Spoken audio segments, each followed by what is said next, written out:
Граѓаните од својата држава и своите институции очекуваат две едноставни работи: да бидат брзи и да бидат ефикасни во решавањето на проблемите.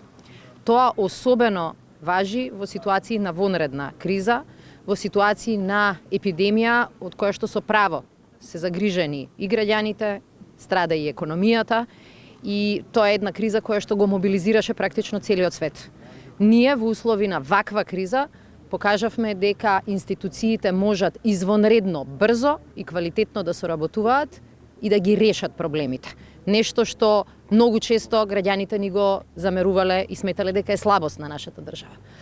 Сакам да кажам дека иницијативата дојде од страна на Министерството за здравство. Мислам дека имаат добра идеја, но од друга страна и двете клучни институции, градот Скопје прво, а потоа и Министерството за одбрана и армијата, ја искористија шансата и покажаа дека институциите се тука не за да се изгубат во бирократските лавиринти, туку да го решат проблемот. За извонредно кусо време прво беше расчистен овој простор. Јас исто ги гледам сликите овие денови, изгледа како да е на друго место снимано. Расчистено со стари и срушени згради, израмнет целосно просторот и поставена оваа мобилна болница.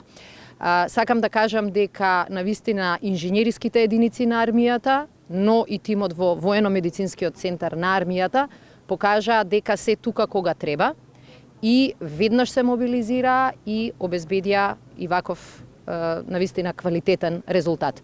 Тука не запира ангажманот, како што гледате сега почнува целосното опремување на оваа мобилна болница.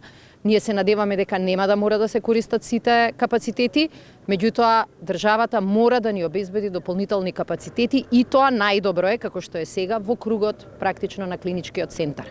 Можевме да разгледуваме и други опции, меѓутоа оваа варијанта да имате се во непосредна близина на инфективната клиника навистина е квалитетно, добро и ефикасно решение.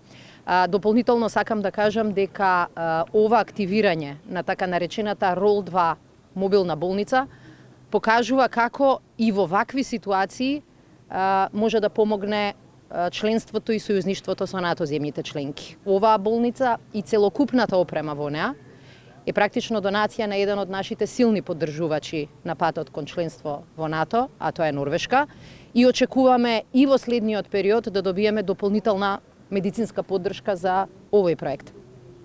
Тоа покажа дека членството во НАТО значи и поддршка тогаш кога највеќе ви е потребна. Сакам да искористам приликата на Кралството Норвешка, кој што пред неколку години има донирана оваа болница, да им кажам дека сега се гледа дека поддршката била оправдана и ова е прв пат ние целосно да ја активираме нашата Рол 2 болница. Со ова, како што каже и министерот за здравство, нудиме шанса да ги дуплираме капацитетите на инфективната болница.